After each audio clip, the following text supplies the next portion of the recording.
Well, I've been looking forward to testing this gun for quite a while. This is the Savage Renegauge. 12 gauge, gas operated. This model is marketed as a turkey gun. It has a 24-inch barrel. It's hard to say that it's really a dedicated turkey gun. There's no drilled and tapped receiver, no pick rail, no rifle sights, no sighting system that you would want for a turkey gun. And although it's a camo gun, you've got a bright, shiny bolt. So that seems like an oversight. You certainly want a black bolt if you're going to do the entire gun in camo. So, Savage has not made a semi-automatic shotgun, I think, since 1965. In the 30s and 40s, they made Browning licensed automatic 5 versions. They made training guns, aerial gunning guns and riot guns for World War II. And taking off for the Browning long recoil action, they had some alloy versions, the 720, but the Savage autoloaders have not been around since 1965. All long recoil guns, as far as I know. So this is Savage's first autoloader in about 55 years. And it's the first gas-operated Savage shotgun. So, one of the problems that everybody's going to notice, this is a heavy gun. Even though it's got a 24-inch barrel, it's almost 8 pounds. If you've got a 28-inch barrel, you're 8 pounds plus maybe an ounce or so. It's an extremely heavy gun. And the balance, it's extremely muzzle heavy. All that weight is in the barrel, an extremely heavy barrel.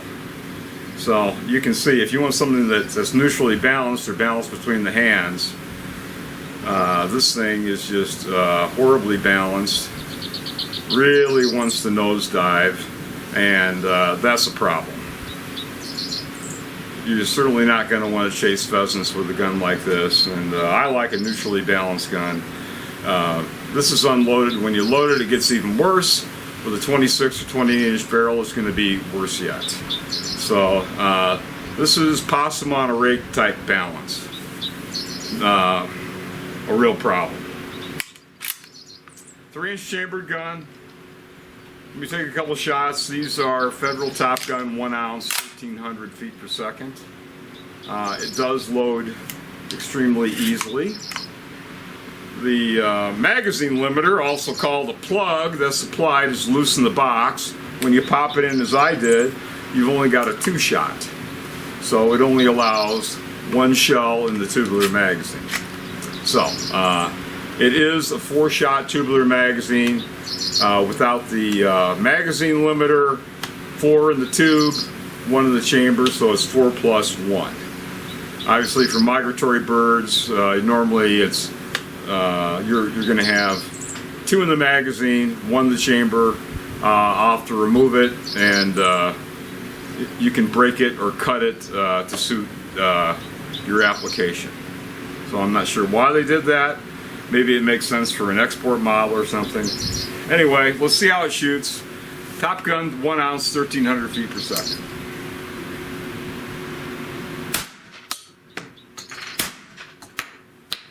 And you see the ejection is extremely strong. So, balance is a big problem.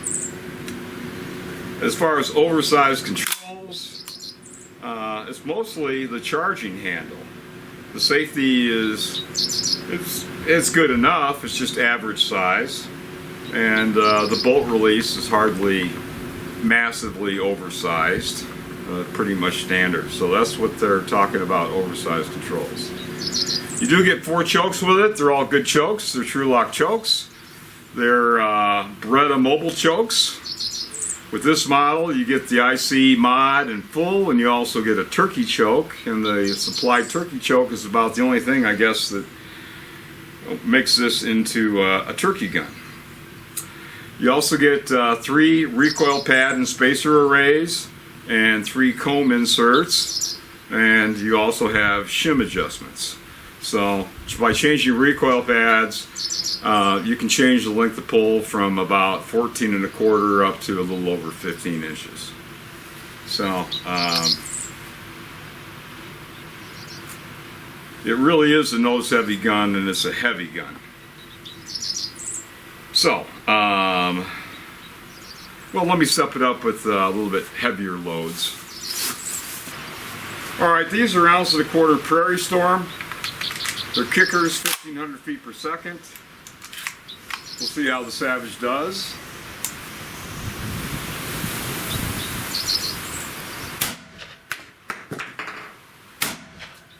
Oh, it kicks. So as far as recoil, you know, this Savage is it's a reasonably soft shooter, but when you're talking about an 8-pound gas-operated shotgun, what isn't? I don't rate this, even though it's an 8-pound gun, as soft shooting as a Remington V3. That's a 3-inch gun, and I don't think it's as soft shooting as a Browning Maxus. But it's certainly, I think the culprit probably is that this recoil pad just isn't as good as the Remington Supercell or the Browning Inflex pad. So it's about what you expect. It's just average, an 8-pound gas gun. None of them really kick, but I don't think we're breaking any new ground here, at least according to my shoulder. There are softer shooting guns out there if that's a consideration for you. For most people, I don't think it will be with reasonable loads.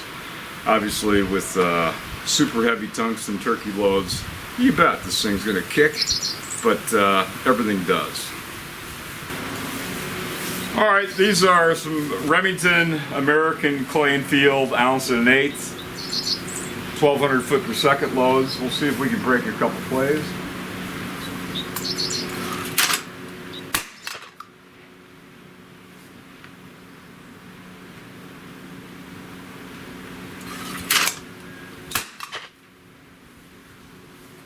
So there's no problem with that.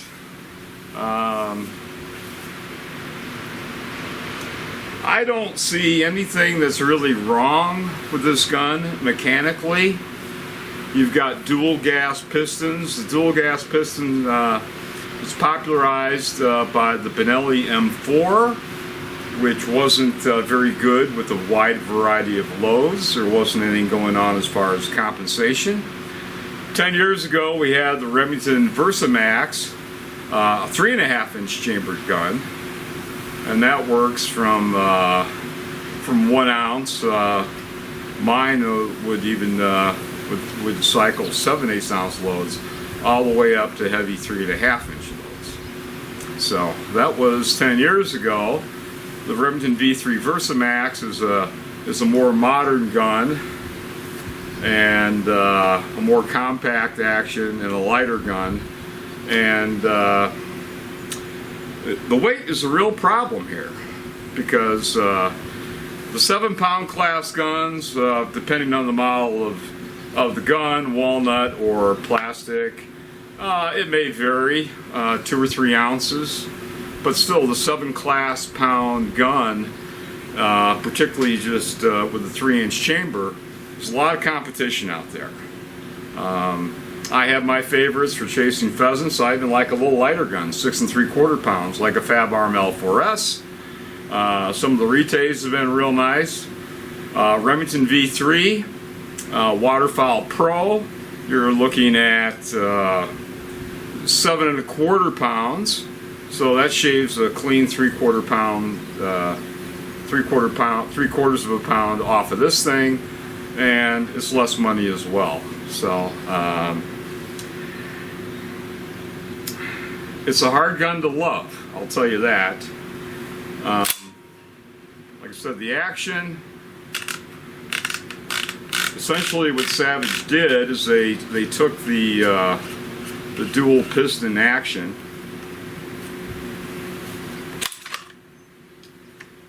and they moved it in the center of the barrel, and that's what makes this barrel so darn heavy. It's a pound and a quarter heavier barrel than most shotguns I've got in the house. An extraordinarily heavy barrel. They do have some fluting here, but the fluting does nothing. It's merely cosmetic. They're not taking off enough metal. So that's the real problem here. This portion is not excessively heavy at all. It's just you've got an extra pound stuck here in the barrel. And that's what gives you the poor balance, the extremely musty heavy balance, and that's a real problem.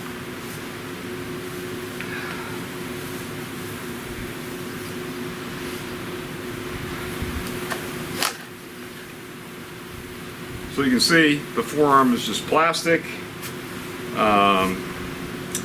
This is it. You've got your dual gas pistons right here, a couple springs, I suppose, to keep to allow the gas to meter a little bit before it gets to the pistons, and then you have a third piston right here that's going to move the action back.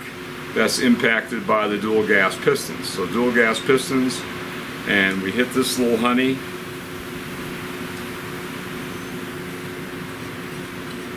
Pull it out a little ways, and that's what shoots your action open and cycles the gun. So I'm not going to say it's a bad design, but this barrel is just too darn heavy, and I don't know how you can really fix it.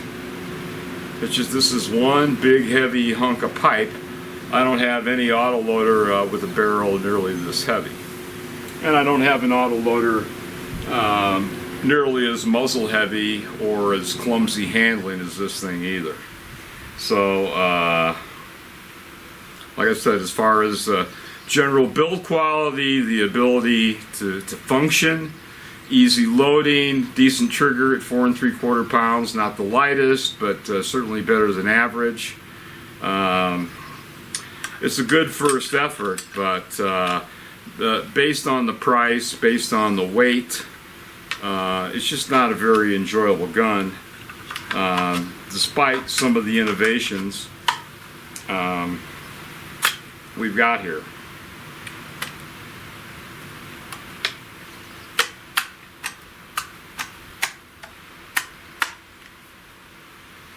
And that's it. That's how we slap the forearm back on.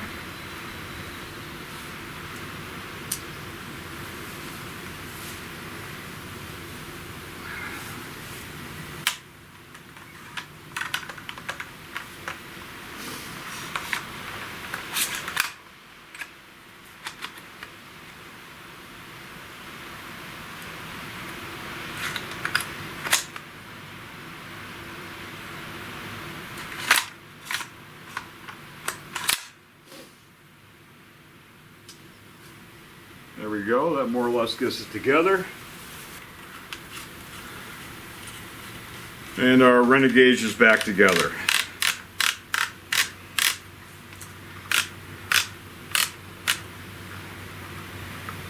So, as most of you folks know, I think a lot of Savage Arms, I mean, Savage has done a fabulous job over the years. I like the people, I like the company.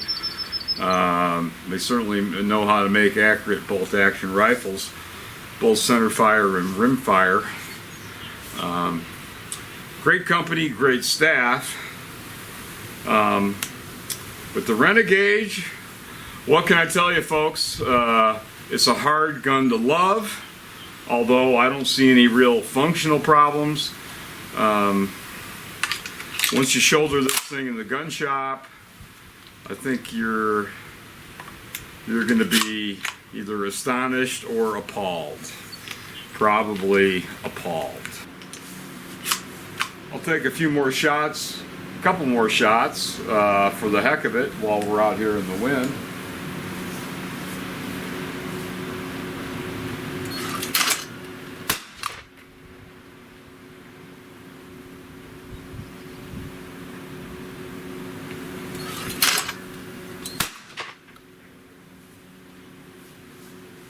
So I don't anticipate that anybody's going to have any functional issues with this gun at all.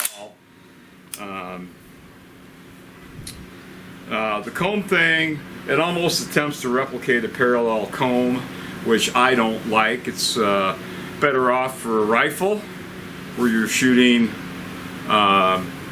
forward. You normally wouldn't shoot a centerfire rifle just straight up in the air, but with shotguns that happens all the time. So I don't like parallel combs at all for hunting flushing game. It doesn't make any sense to me. That's a personal preference thing. So loads well, functions well. The gas system, it's a variation. You can call it an extension. Savage would probably like to call it an improvement. I don't think it is, just because it puts all this weight, all this mass in the wrong place. So that's our problem, folks. And this is with a 26-inch gun. Unloaded, you go, I'm sorry, a 24-inch barreled gun unloaded. You go with a 26 or a 28-inch, the two most popular barrel lengths for autoloaders. Loaded up, you've just got just a horrible muzzle-heavy gun. And that is a problem. That's really a tough barrier. So that's the way I see it, but you know, I've got a lot of autoloaders, and I've tested hundreds of them over the years, and if it wasn't for the balance, Savage would have a better shot at it. But the way this is, I don't think this gun is going to be around all that long in this present form, even though from a general function sense it works just fine. So thanks for stopping by. Check out the Savage at your local gun shop. Make up your own mind. More information, you can read my text review, or you can go over to savagearms.com. So thanks again.